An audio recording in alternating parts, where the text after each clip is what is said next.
নমস্কাৰ ছাৰ। নমস্কাৰ sir. Sir কি নাম আপোনাৰ? মহম্মদ চিৰাজ খান। মহম্মদ চিৰাজ খান, আপুনি ক'ৰ পৰা আহিছে? জিলা গয়া বিহাৰৰ পৰা আহিছোঁ। মহম্মদ চিৰাজ খান, আপুনি সন্ত ৰামপালদেৱ মহাৰাজৰ পৰা নাম দীক্ষা কেতিয়া ল'লে? 2013ত লৈছোঁ। মহম্মদ চিৰাজ খান, আপুনি সন্ত ৰামপালদেৱ মহাৰাজৰ শৰণলৈ অহাৰ আগতে আপুনি কি ভক্তি সাধনা অথবা ইবাদত কৰিছিলে? মহম্মদন সমাজৰ পৰা মই জড়িত হোৱাৰ বাবে পূৰ্বপুৰুষসকলে কৰাৰ দৰে নামাজ পঢ়িছিলোঁ, ৰোজা ৰাখিছিলোঁ, বকৰি ঈদ পালন কৰিছিলোঁ, মহৰম পালন কৰা এইবোৰ কৰিছিলোঁ। আৰু মই এজন পীৰ ধৰিছিলোঁ। সন্ত ৰামপালদেৱ মহাৰাজৰ আগতে মই 2টা পীৰ ধৰিছিলোঁ। মই মুছলমান ধৰ্মৰ হোৱাৰ বাবে মুছলমান ধৰ্মৰ সাধনা ভক্তি কৰিছিলোঁ। তেন্তে কি কাৰণে আপুনি সন্ত ৰামপালদেৱ মহাৰাজৰ শৰণলৈ আহিলে? হয় ছাৰ, এইকাৰণেই আহিলোঁ যে যিজন পীৰৰ সৈতে মই জড়িত আছিলোঁ, যাৰ চৰণত আছিলোঁ, তেওঁ কিবা এনেকুৱা লাগিল যেন কিবা ভুল আছে।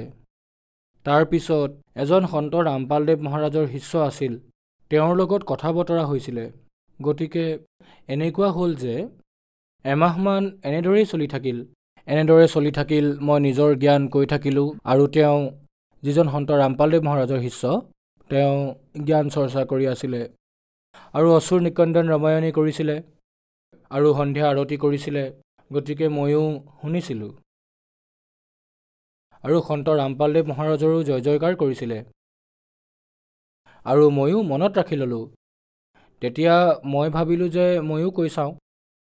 ময়ো জয় জয়কাৰ কৰিছিলোঁ, সন্ত ৰামপালদেৱ মহাৰাজৰ জয়, কবিৰ পৰমাত্মাই জয়, এই ধৰণে মই মনত ৰাখিছিলোঁ। যেতিয়া কৰিছিলোঁ এনেকুৱা লাগিছিল যেন ভিতৰৰ পৰা বহুত শক্তি পাই আছোঁ। তাৰপিছত লাহে লাহে এনেকুৱা লাগিল যেন মই আৰু বেছিকৈ কওঁ। এনেকৈয়ে কোৱা আৰম্ভ কৰি দিলোঁ। তাৰপিছত এদিন কি হ'ল যে ডিউটিলৈ গ'লোঁ, এনেই এখন কিতাপ, কবিৰ পন্থৰে এখন কিতাপ পঢ়ি আছিলে। তাৰপিছত মই সেইখন উঠাই, ইমানটো পঢ়া শুনা নাই, গতিকে চাই আছিলোঁ কি লিখা আছে ইয়াত। তাৰপিছত সন্ত ৰামপালদেৱ মহাৰাজৰ শিষ্যজন আহিল, ক'লে সৎ চাহেব ভাই। তেতিয়া ময়ো ক'লোঁ সৎ চাহেব। তেতিয়া ক'লে যে ভাই তুমি এইখন কিতাপ পঢ়িবা নেকি? আমি কিতাপ দিওঁ, পঢ়িবা। মই সুধিলোঁ কি কিতাপ? ক'লে জ্ঞান গংগা আছে। মই সুধিলোঁ আৰু কিবা? হৰি আহিছিল হৰিয়ানালৈ, এনেকৈ কিতাপৰ নাম ক'লে। তেতিয়া ক'লোঁ মোক দি দিয়ক। এনেইতো মই পঢ়া শুনা কৰা নহয়, তথাপিও মোক দি দিয়ক, মই চাই ল'ম।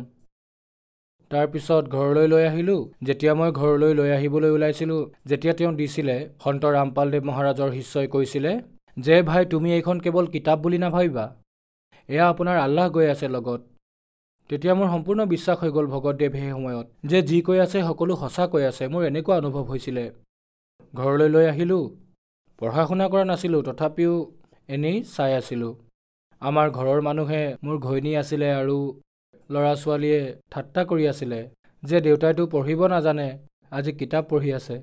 মই ক'লোঁ যে হ'ব, কোনো ডাঙৰ কথা নহয়, মোৰ ভাল লাগিছে, মই চাই আছোঁ। আগতে মই শুনিছিলোঁ যে যেতিয়া কবিৰ পন্থৰ মানুহে এনেকৈ কৈ আছিলে, এনেকুৱা কথা, এইটো কৰিব লাগে, ময়ো সেনেকুৱাই কৰিব ধৰিলোঁ। এনেকুৱা কৰিব লাগে, এনেকুৱা কৰিব লাগে, আৰু এনেকৈ কৰি কৰি মই পঢ়িব পৰা হ'লোঁ। লাহে লাহে পঢ়িব ধৰিলোঁ। প্ৰথমে পঢ়িব ধৰিলোঁ সৃষ্টি ৰচনাখন। সৃষ্টিৰ ৰচনা পঢ়াৰ পিছত মোৰ এনেকুৱা লাগিল যে আৰে এনেকুৱা ইমান ভাল জ্ঞান ক'ত আছিলে? মানে অন্তৰৰ পৰা আত্মাই কান্দিব ধৰিছিলে পঢ়াৰ সময়ত। তেতিয়া মই মোৰ পত্নীক ক'লোঁ যে এতিয়াতো মই তেওঁৰ শৰণলৈ যামেই, আৰু অলপ চাই লওঁ। এনেদৰে এমাহ পাৰ হ'ল। ইয়াৰ আগতে মোৰ ল'ৰাটো অসুস্থ হৈ গৈছিলে। আমি মুম্বাইত আছিলোঁ, মই চিলাই কাম কৰিছিলোঁ, মুম্বাইত আছিলোঁ। তাৰ আগতে 1-2 দিন পিছত যেতিয়া কিতাপখন আনিলোঁ, তাৰে 1-2 দিন পিছতে মোৰ ল'ৰাটো অসুস্থ হৈ গ'ল। ভগতদেৱ সন্ত ৰামপালদেৱ মহাৰাজৰ শিষ্যই কিতাপখন দিয়াৰ সময়ত কৈছিলে যে ভাই যদি তোমাৰ তাত ডাঙৰ সমস্যা আহে, তেতিয়া এওঁক প্ৰাৰ্থনা কৰিবা দণ্ডবোধ কৰি, তেতিয়া আপোনাৰ সমস্যা দূৰ হ'ব। তেতিয়া মনত পৰিল। তেতিয়া মই দণ্ডবোধ কৰিলোঁ সন্ত ৰামপালদেৱ মহাৰাজক। কিতাপত থকা ফটোখন এনেদৰে খুলি দিলোঁ আৰু দণ্ডবোধ কৰিলোঁ যে মালিক, আপুনিতো সকলো জানে, আমিতো অন্ধ হয়, নাজানো আপুনি কোন হয়, কিন্তু মই আল্লাহক বিচাৰোঁ। মই আগৰ পৰাই বিচাৰি আছোঁ, কিন্তু নাজানো আমি সঠিক জেগাতে আছোঁ নে ভুল জেগাতে আছোঁ, আপুনিয়ে জানিব। কিন্তু আজি মই আপোনাক প্ৰাৰ্থনা কৰি আছোঁ, মোৰ ল'ৰাটোক ভাল কৰি দিয়ক, আৰু যদি ভাল কৰি দিয়ে আমি আপোনাৰ চৰণলৈ আহিম। ইমানখিনি কৈ দণ্ডবোধ কৰি কিতাপ বন্ধ কৰিলোঁ। ভগতদেৱ 10 মিনিটৰ পিছত এনেকুৱা ৰিজাল্ট পালোঁ, মই আচৰিত হৈ গ'লোঁ। সেইফালৰ পৰা ক'লে, দাদা আপোনাৰ ল'ৰাটোতো একেবাৰে ভাল হৈ গ'ল। মই ক'লোঁ কেনেকৈ? তেওঁ ভাবিলে যে যিজন পীৰৰ লগত মই যিজন পীৰৰ লগত আছিলোঁ তেওঁক কিবা কৈছিলোঁ। সি সুধিলে যে দাদা আপুনি কিবা কৈছিলে নেকি? মই ক'লোঁ যে নাই, একো কোৱা নাই। মই মনে মনেই নিজকে ক'লোঁ যে মই এনেই ঘৰতে বহি এখন কিতাপ আছিলে সন্ত ৰামপালদেৱ মহাৰাজৰ, ফটো লগোৱা আছিলে, মই তাত প্ৰাৰ্থনা কৰিছিলোঁ। পিছত যেতিয়া ক'লোঁ আচৰিত হৈ গ'ল, কাৰণ সি প্ৰথমে গুৰু ধৰিছিল। যেতিয়া মই কথাখিনি ক'লোঁ সি আঘাত পালে, মনে মনে থাকিল। তেতিয়া মোৰ বিশ্বাস হৈ গ'ল যে আমাৰ পৰমাত্মা, আমাৰ আল্লাহটো এওঁৱে হয়, যি কাৰণে 10 মিনিটৰ ভিতৰতে এনেকুৱা ৰিজাল্ট পালোঁ। তেতিয়া মই ভাবি ল'লোঁ যে মই সন্ত ৰামপালদেৱ মহাৰাজৰ শৰণলৈ যামেই যাম, পৃথিৱীৰ মানুহে লাগিলে যিয়েই নকওক। মানে ঘৰত আগতে বহুত কুকুৰা আছিলে, মানে অশান্তি লাগিব ধৰিছিলে মোৰ। তাৰপিছত সন্ত ৰামপালদেৱ মহাৰাজৰ যিজন শিষ্য আছে তেওঁৰ পৰা মই চিপ এটাত মেমৰিত লৈ লৈছিলোঁ, কৈছিলোঁ দাদা মোক ইয়াতে কিবা দিয়ক, মই শুনিম। তেতিয়া তেওঁ সৎসংগ ভৰাই দিলে। পিছত সন্ত ৰামপালদেৱ মহাৰাজৰ ওচৰলৈ বৰবালা আশ্ৰমলৈ লৈ গ'ল। সন্ত ৰামপালদেৱ মহাৰাজৰ পৰা নাম দীক্ষা ল'লোঁ। মহম্মদ চিৰাজ খান, সন্ত ৰামপালদেৱ মহাৰাজৰ পৰা নাম দীক্ষা লোৱাৰ পিছত কি লাভ পালে? ভগতদেৱ লাভটো বহুত কিবা কিবি পালোঁ সন্ত ৰামপালদেৱ মহাৰাজৰ দয়াত, কিন্তু থুলমূলকৈ কেইটামান লাভৰ কথা কওঁ। পোনপ্ৰথমে লাভটো ভগতদেৱ, মই আপোনাক আগতেই কৈছিলোঁ যে মোৰ সন্তানটোৰ বেমাৰ ভাল হৈ গৈছিল। তাৰপিছত মোৰ পত্নীৰ পাইলছৰ সমস্যা আছিলে, সেয়াও পৰমাত্মাৰ দয়াত, সেয়াও সন্ত ৰামপালদেৱ মহাৰাজৰ দয়াত ভাল হ'ল। আৰু এটা লাভ হ'ল মোৰ ভগতদেৱ, মোৰ পত্নীয়ে খঙতে ৰেল লাইনত মৰিবলৈ গৈ আছিলে। ভগতদেৱ সন্ত ৰামপালদেৱ মহাৰাজৰ পৰা নাম দীক্ষা লৈ লৈছিলে, তাৰ পিছতহে সেইদিনা আমাৰ ঘৰত সন্ত ৰামপালদেৱ মহাৰাজৰ দণ্ডবোধ নামস্থান আছিলে, সেই ঠাইত দণ্ডবোধ কৰিলোঁ আৰু ক'লোঁ যে মালিক, এই দাসৰ সন্মান আপোনাৰ হাতত। মোৰ সৰু সৰু সন্তান আছে, আৰু যদি কিবা হয় দাসৰ সন্মানৰ, তেন্তে ময়ো নাথাকিম, আপুনিয়ে জানিব কি হ'ব। ইমানখিনি কৈ মই দণ্ডবোধ কৰি বহিলোঁ। আকৌ চালোঁ, ভাবিলোঁ যে আকৌ এবাৰ চাই লওঁ, নাজানো ক'লৈ গুচি গ'ল। মই ওলাই আহিলোঁ, দেখিলোঁ যে তাই আহি আছে, আৰু ঘৰ আহি পোৱাৰ পিছত তাই বহুত কান্দিবলৈ ধৰিলে। মই সুধিলোঁ কিয় কান্দিছা? তেতিয়া ক্ষমা খুজিব ধৰিলে পত্নীয়ে। মই ক'লোঁ যে মোক কিয় ক্ষমা খুজিছা? পৰমাত্মাক ক্ষমা খোজা। মইতো পৰমাত্মাক প্ৰাৰ্থনাহে জনাইছিলোঁ। মোৰ পত্নীৰ জীৱন দান দিলে পৰমাত্মা ৰামপালদেৱ মহাৰাজে। তাৰপিছত মোৰ মাজু সন্তানটো ল'ৰা, সি প্ৰণামস্থলীৰ তলতে সি শুৱে ৰাতি হ'লে, আৰু এখন বিচনা আছিলে সন্মুখত আগলৈ, তাতে মোৰ ডাঙৰ ল'ৰাটো শুইছিলে আৰু বেলেগ ল'ৰাও শুইছিলে। আৰু সেই বিচনাখনৰ তলত এডাল সাপে এনেকৈ বহি আৰু এনেকুৱা কৰি গুৰুৰ ফটোখনৰ সন্মুখত প্ৰাণ এৰিলে। মোৰ ল'ৰা ছোৱালীয়ে সন্মুখত শুই আছিলে ৰাতি।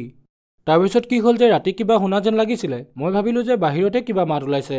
পিছত মোৰ এজনী সৰু ছোৱালী আছে, তাই ঝাৰু মাৰিবলৈ গ'ল। তাই যেতিয়া চালে এইটো কি হয়, উলিয়াই আনিলে। তাই দেখিলে যে সাপ এনেকৈ বহি আছে আৰু এনেকৈ ফেট তুলি মৰি আছে। আকৌ তাৰপিছত আৰু এটা লাভ হ'ল ভগতদেৱ, সন্ত ৰামপালদেৱ মহাৰাজৰ দয়াত হ'ল যে মোৰ ডাঙৰটো সন্তানৰ পেটত পাথৰ হৈ গৈছিলে, সিও পৰমাত্মাৰ দয়াত ভাল হৈ গ'ল। ছাৰ, এয়া ডক্তৰৰ ৰিপৰ্ট, আল্ট্ৰাছাউণ্ডৰ। তেওঁলোকে আল্ট্ৰাছাউণ্ডত কৈ দিছিলে যে 2টা পাথৰ হৈ গৈছে, অপাৰেশ্যন কৰিবলৈ কৈছিলে, কিন্তু সন্ত ৰামপালদেৱ মহাৰাজৰ আশ্ৰমত প্ৰাৰ্থনা জনোৱাৰ বাবে পৰমাত্মা সন্ত ৰামপালদেৱ মহাৰাজৰ দয়াত মোৰ ল'ৰাটোৰ পাথৰৰ অপাৰেশ্যন কৰাব নালাগিল, সি নিজে নিজে ভাল হৈ গ'ল। মহম্মদ চিৰাজ খান, আপুনি কিবা নিচা কৰিছিলনে? হয়, মই বহুত নিচা কৰিছিলোঁ। যেতিয়া কাম কৰি আহোঁ, কানি খোৱা, কেতিয়াবা মদু খাইছিলোঁ নিজৰ বন্ধু বান্ধৱৰ লগত। গাঞ্জা, ভাং, বিড়ি, চিগাৰেট সকলো নিচা কৰিছিলোঁ। সন্ত ৰামপালদেৱ মহাৰাজৰ দয়াত যেতিয়া নাম দীক্ষা ল'লোঁ, তেতিয়া সকলোবোৰ নিচা এৰি দিলোঁ। আমাৰ সকলোবোৰ কষ্টও দূৰ হৈ গ'ল, আৰু আমাৰ সন্ত ৰামপালদেৱ মহাৰাজৰ দয়াত ইয়াত এক কথা মাতিও পৰমাত্মাৰ দয়াত হৈ গ'ল সন্ত ৰামপালদেৱ মহাৰাজৰ দয়াত। মহম্মদ চিৰাজ খান আপুনি সন্ত ৰামপালদেৱ মহাৰাজৰ পৰা নাম দীক্ষা ল'লে আৰু আপুনি মুছলিম সমাজৰ। তেন্তে কি সন্ত ৰামপালদেৱ মহাৰাজৰ পৰা নাম দীক্ষা লোৱাৰ পিছত আপুনি হিন্দু হ'ল নেকি? হয়, আমাৰ সন্ত ৰামপালদেৱ মহাৰাজে হিন্দু নবনায়। আমাৰ সন্ত ৰামপালদেৱ মহাৰাজে যি ধৰ্মতে আছে, যদি মুছলিম ধৰ্মত আছে তেন্তে মুছলিম ধৰ্মতে থাকক, কিন্তু নিজৰ গ্ৰন্থক চাওক আৰু গ্ৰন্থত যি ভক্তিবিধি আছে সেয়া কৰক। এয়াই আমাৰ সন্ত ৰামপালদেৱ মহাৰাজে কয়। হিন্দু গ্ৰন্থ থাকিলে তেতিয়া হিন্দু ধৰ্মৰ মানুহক কয় যে নিজৰ গ্ৰন্থৰ সৈতে তুলনা কৰি লওক, নিজৰ গ্ৰন্থই কি কৈছে সেইমতে ভক্তি কৰক। আমাৰ সন্ত ৰামপালদেৱ মহাৰাজে এয়াই কয়। সন্ত ৰামপালদেৱ মহাৰাজৰ পৰা নাম দীক্ষা কেনেকৈ ল'ব পাৰি? হয়, সন্ত ৰামপালদেৱ মহাৰাজৰ পৰা দীক্ষা লোৱাৰ বাবে আমাৰ টিভি চেনেলত যি প্ৰগ্ৰেম দিয়ে তেওঁৰ, তাৰে হালধীয়া শাৰী এটাত নম্বৰ আহে। সেই হালধীয়া শাৰীৰ পৰা নম্বৰ লৈ আপোনালোকে কোনোবা এটা ওচৰৰ চেণ্টাৰত যোগাযোগ কৰি নাম দীক্ষা লওক আৰু জীৱনৰ কল্যাণ কৰাওক। ধন্যবাদ ছাৰ। ধন্যবাদ।